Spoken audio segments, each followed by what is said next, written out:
الشيطان الرجيم بسم الله الرحمن الرحيم الحمد لله نحمده ونستعينه ونعوذ بالله من شرور أنفسنا ومن سيئات أعمالنا من يهده الله فلا مضل له ومن يضلل فلا هادي له أشهد أن لا إله إلا الله وحده لا شريك له وأشهد أن محمدا عبده ورسوله. I seek refuge with God from Satan the accursed. In the name of God, the most gracious, the most merciful. All praises to God. We seek His help and His forgiveness. We seek refuge with Him from the evil of our own souls and from our bad deeds. Whomsoever God guides will never be led astray. Whomsoever God leads astray, no one can guide. I bear witness that there is no God but God. He is alone, has no partner. And I bear witness that Muhammad is His messenger. Assalamu alaikum everyone. I'm Jummah, and I'm going to be delivering a Khutbah today. So my Khutbah today is going to be about the story of Yusuf. So from the Quran, Surah Yusuf is Surah number 12. And why did I pick Surah Yusuf? Okay, so I picked Surah Yusuf because it's one of those really unique chapters in the Quran, and Farouk will correct me if I'm wrong, but it sort of sits as its own story, so it relates the story sort of from beginning to end. And that's actually quite rare for the Quran. The Quran generally kind of relates kind of small pieces of stories or small sort of, examples from the Prophet's lives or examples from other lives. And Surah Yusuf is really unique because it presents a story sort of from the beginning to the end. Another reason why I picked Surah Yusuf is because I would say it really deals with human psychology. And often when we talk about Islam, we talk about religion, we talk about really high ideals, things like, you must never lie, you must be the best of the best person to be Muslim, and, once you commit sin, that's it, there's no one who can be redeemed, there's no one who can repent and come back. And we often think of our journeys as Muslims, or as human beings, as being journeys that we take alone. And I think Surah Yusuf really shows you that you can't live in this world without interacting with other people. So you can't live in this world without interacting with your family. And family is a really key part of the story. And what's really special about this story is that family is not the nuclear family that we're often used to. So it's not mother and father and children. It's a single father. Well, actually, no. It's a not single father. It's a father who's with sons from different wives. So you're talking about step-children, half brothers and sisters. So it's not a nuclear family, so it's a really interesting example of the Quran. So holding up a family as an example, but this family isn't, all wonderful. They're not always so good to each other. They make a lot of mistakes. They commit really some outrageous sins. But they always, by the end of the story, you see that they reflect and they look at themselves, and they sort of come together as a unit. And I think it really shows you how important human psychology is in the journey that we have as Muslims, and the way we relate to our Creator is never just a single experience. The way you relate to your Creator also manifests itself in the way that you relate to the people around you, and very much in the way that you relate to your family. So there's a few themes in Surah Yusuf, and I'd ask all of you, I can't go through the whole Surah today, I don't have time, but if you get the time, just have a quick read through it. It's quite an easy Surah to read through again because it takes the story from the beginning and works its way through to the end. So it's something you can definitely do, give us up 20 minutes or so, just have a quick read through Surah as well. And so some of the other themes are things like human psychology. There's definitely a lot of manipulation in this story. There's things of love, desire, and female desire, which is really interesting because I don't really think of desire as just being something that men have, or that only men can get caught up in their desires. Deals with family relationships, and very interestingly deals with dreams. So I'm just going to read you just the first 4 ayahs, and I'm going to read that when I leave the Salah as well, so you'll hopefully sort of get used to some of the sounds of some of the Arabic. So, Bismillahirrahmanirrahim. Alif Lam Ra, Tilka Ayatul Kitab al-Mubin. Inna anzalnahu Qur'anan Arabiyyan la'allakum ta'qilun. نحن نقص عليك أحسن القصص بما أوحينا إليك هذا القرآن وإن كنتم من قبله لمن الغافلين إذ قال يوسف لأبيه يا أبت إني رأيت 11 كوكبا والشمس والقمر رأيتهم لي ساجدين. So it starts Alif Lam Ra. These are the symbols of the Pacificus book. I'd say clear book. We have sent it down as an Arabic Quran in order that you may learn wisdom. We do relate unto you the most beautiful of stories. So Allah says, we relate. So this is actually God saying, I'm relating the story to you. And it's the most beautiful of stories. And in that we revealed to you this. Before this, you too were among those who knew it not. Behold, Yusuf said to his father, O my father, I did see 11 stars, and the sun and the moon. I saw them prostrate themselves to me. So this surah starts with the idea that the Quran is sent down in Arabic, the idea that the Quran will teach you wisdom, and the idea that this is the most beautiful of stories that God is actually revealing to you. And before this, you did not know it. And sort of, if you look at sort of like this, the reasons for revelation of this surah, it talks about the fact that the Arabs would have had no knowledge of Surah Yusuf or of the Prophet Yusuf. So the idea is that it's told in its entirety, because in the books of their understanding, they wouldn't have had any knowledge of Yusuf or Joseph. And that's another reason why they say that this surah is intact or told as a story. Okay, so the surah starts, and I'm sure some of you know the surah and some of you don't. So if you get lost, just kind of stop me, and I can repeat what I've said. So it starts with Yusuf saying to his father Yaqub that he sees a dream. And in his dream he sees 11 stars and the sun and the moon, and he sees them bow down to him. And you can imagine that if you said this to your father, or if you thought of someone else, even like a really, really wise and wonderful Muslim family that you might hold up in really high esteem, if someone said that to their father, or a person in authority, or someone who was on them, they'd say, what are you talking about? You know, you've got no idea what you're talking about, just don't talk rubbish. And I think a really nice point in this story is that children have wisdom too, and Yusuf is presented in the story as a child from the beginning, and God saying this is the most beautiful of stories. And it's not just about the men who have the knowledge and the grown men or people that have lived and have long lives and have been to school and done studies and have the experience of life. Even children have wisdom. And young, people who are new fathers will know this, that children have infinite amounts of wisdom. And when God says, I relate to you the most beautiful of stories, the first story in this story is Yusuf, the child, telling his father, okay, I dreamt this. This is my story. This is my opinion. What do you think? And I think it's really quite valuable. And you get down into, okay, this is what the story is really about, this family, these human relationships. So Yaqub says to his son, okay, look, don't tell your brothers about this dream, because you know and I know that your brothers probably don't have the best intentions towards you. He doesn't say to Yusuf, don't tell your brothers, they're jealous, they're manipulative, they lie, they steal, they cheat. He says to him, don't tell your brothers, because they may concoct a plot against you. For Satan is to man an avowed enemy. So Yaqub doesn't point to the evil within his children.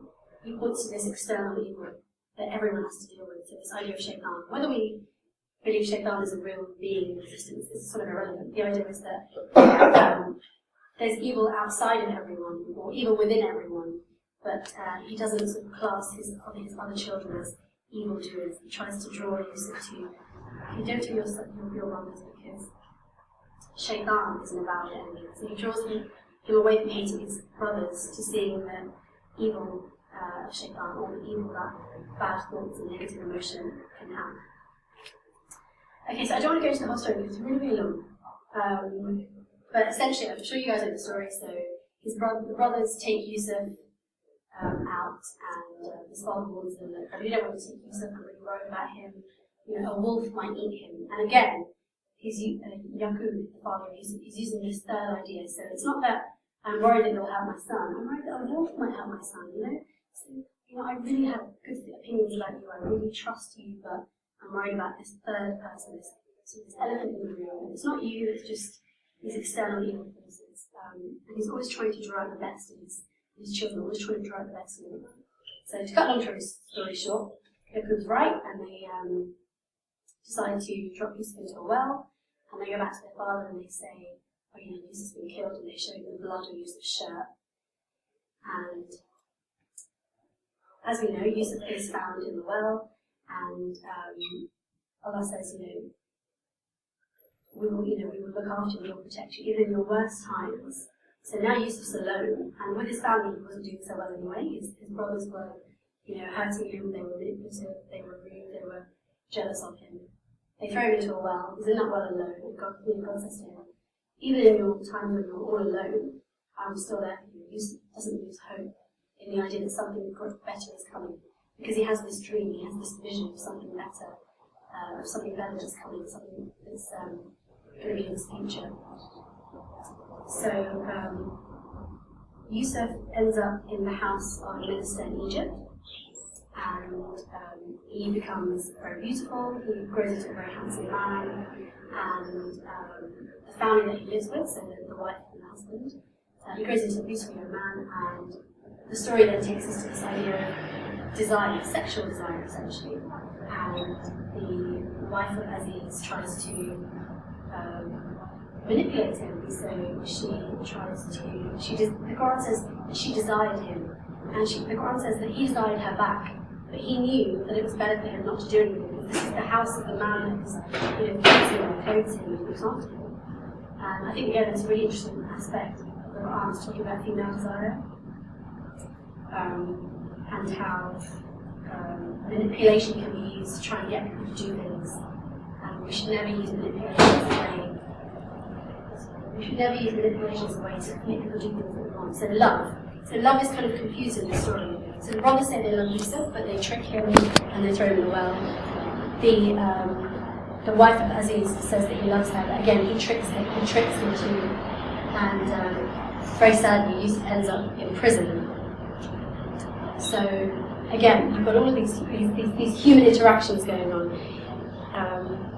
And there's just one more thing. There's also the women in this society, and the women also desire Yusuf. So it talks about a group of women desiring Yusuf, and they say, this man is beautiful, this man is amazing, and even we desire him. So it really talks about female desire, and it's really held up in this as something that's not necessarily negative in its own right, that when it's done in the wrong way, it's incorrect. So Yusuf gets sent to prison, and again he's now with convicts and criminals, and again the people he's in prison with, you'd expect them to be the worst of the worst people. The Quran finds goodness even in the people that he's in prison with. So again, presenting that positivity within all humans, within that human condition. And he meets these two men, and they have dreams that they can't understand. And he interprets the dreams for them. And one of the men, he leaves prison, and he says to him, look, you're going to leave prison, this is what your dream means. Please, remember me when you leave prison, and tell my story to the people outside of prison. And then it takes us to the dream of the king. So Yusuf, who is in prison, who has nothing, who's lost his family, who's lost his father, now the king is asking for his opinion, is asking for him to interpret his dream.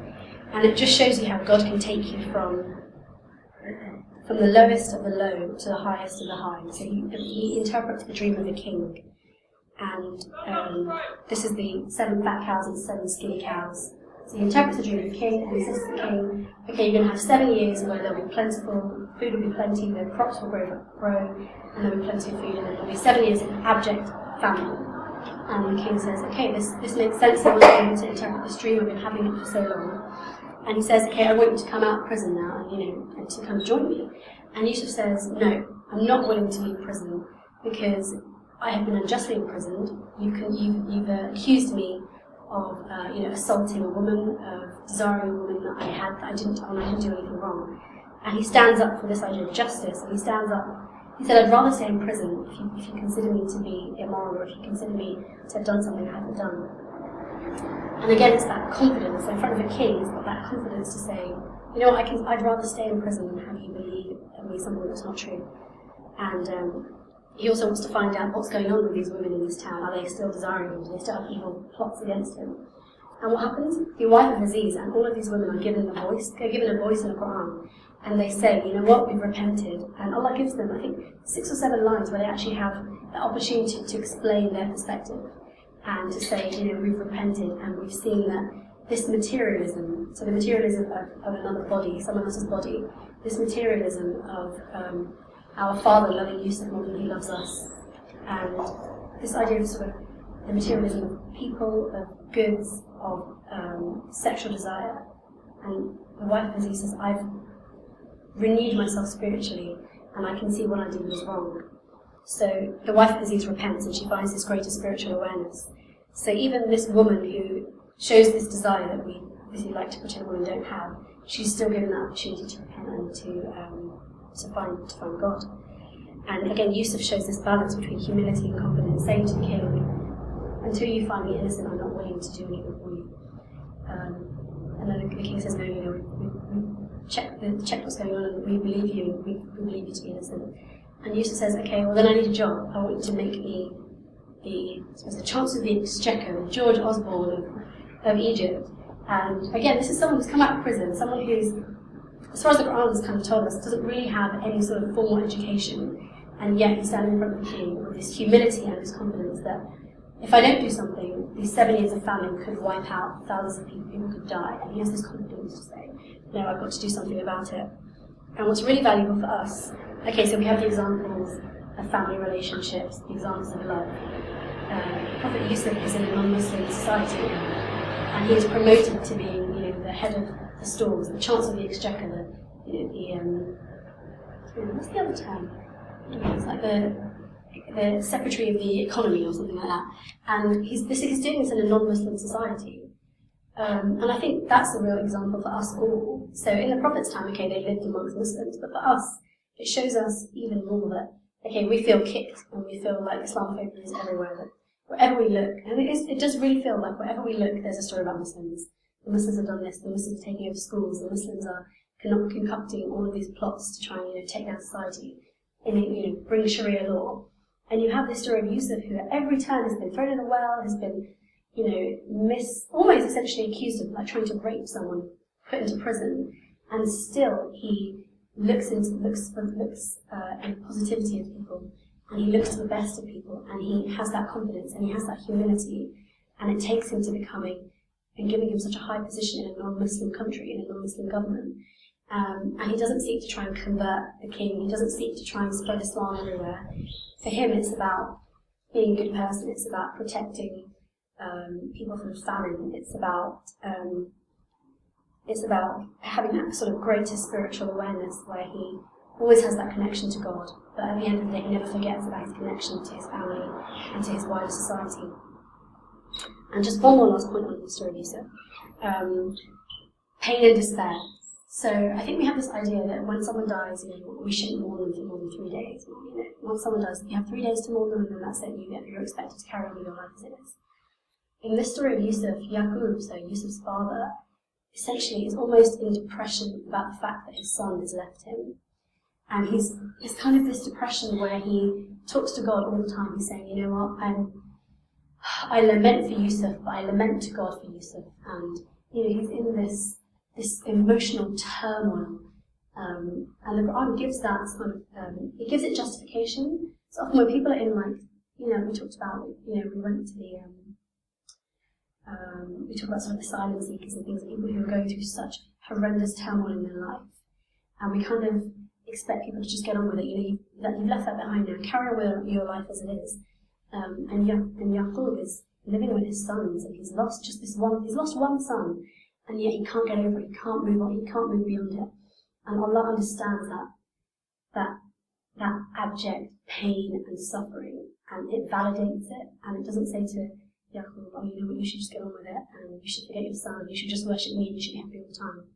So, I think part of that human psychology is that those times of despair. So Yaqub is with his family, and he has food to eat, and he has everything, and yet he's in this abject despair.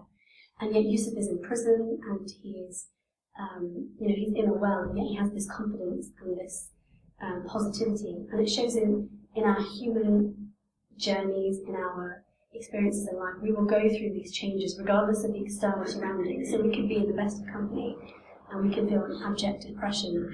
And I think it's about, this story really teaches you to try and understand people's mental states. Don't just understand what you think, okay, they have a great job, they must be happy. Try and have that acute understanding, that acute awareness that human beings experience life in so many different ways. They go through so many different stages of life. And the way that Allah gives Yusuf as a child this amazing dream about how the sun and the stars will bow down to him and his father listens to him. The Quran gives kind of weight to his wisdom as a child. It's about all of us giving weight to the wisdom that every person we interact with has. Muslims and non-Muslims, children, elderly people, people that come from different countries and people that are our neighbours. And I think for me, the kind of message of this story is everyone's going through something, and everyone is lives through difficult times and lives through easy times. And it's about, okay, I might have a good relationship with God, but how is my relationship with other people? Because as strong as your relationship is to God, if your relationship with other human beings is not strong, or if you're not able to connect with other people, maybe you need to have a question. You need to question that supposed spirituality that you have. And you need to sort of look into, if I love God, do I love the people around me? And the beauty of Yusuf was often seen as a sign of God. So the beauty that Yusuf had, this handsome man, it was a sign of God's beauty, and it was a sign of the majesty of God. So to see beauty in everyone, and even when people are doing evil and doing bad, and committing sort of sins against us and being treacherous, or doing things that we don't like to talk about, things like adultery, things like having relationships with people outside of marriage. Human beings do that. It's in this Quran, it's in this story. Yusuf goes through these things, and to judge people, the best in people, and to look, okay, it's Shaban maybe that's making them do that. It's that evil that every one of us has inside us that's making them do that. This person is not, by definition, evil, by definition, bad. And I think the story of Yusuf teaches us to look at positivity in every situation, but also to respect the pain and the suffering that people go through every day. So just to finish, I'm just going to read the last verse of Surah Yusuf. I'm ready for time.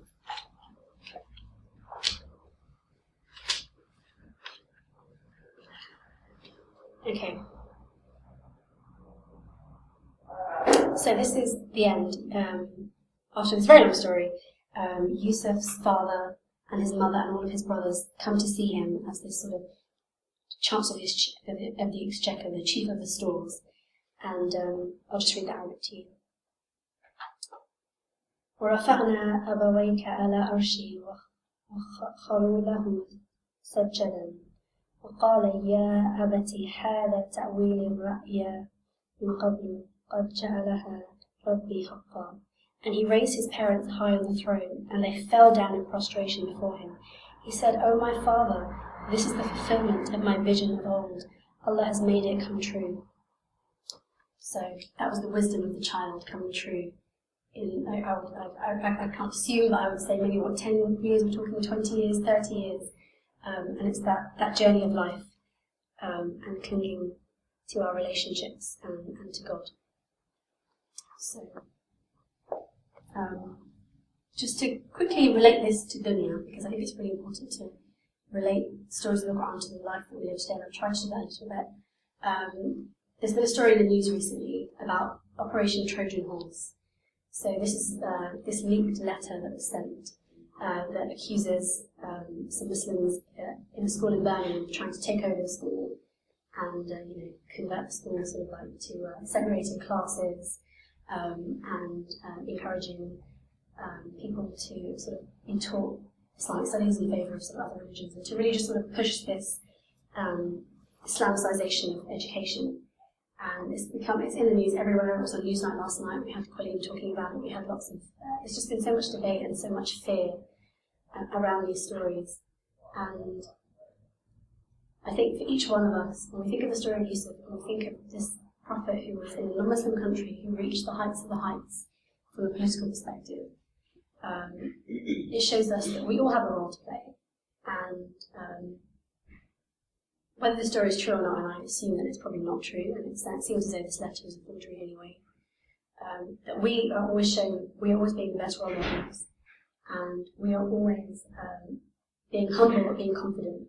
So for us to not be kicked down when the stories are around Muslims all the time, to have that confidence even when we feel like people are plotting against us. And I can't give you an answer here for what we should do to deal with this. Like, it's beyond, I think, my qualifications. But I think, when we all get together and we share, and we work together, and we build our societies and we build our communities, we can show the good things that Muslims do, and we can be confident enough to say, this is rubbish, or there are other things going on. There is so much good going on, and we can work hand in hand with our Muslim and non-Muslim counterparts, and just make the world a better place, just like Yusuf did, even though he was a child and he struggled and struggled to get there. So that was my trying to relate it to the world we live in today. So just quickly, I would like us all to make a dua, and then we will start prayer.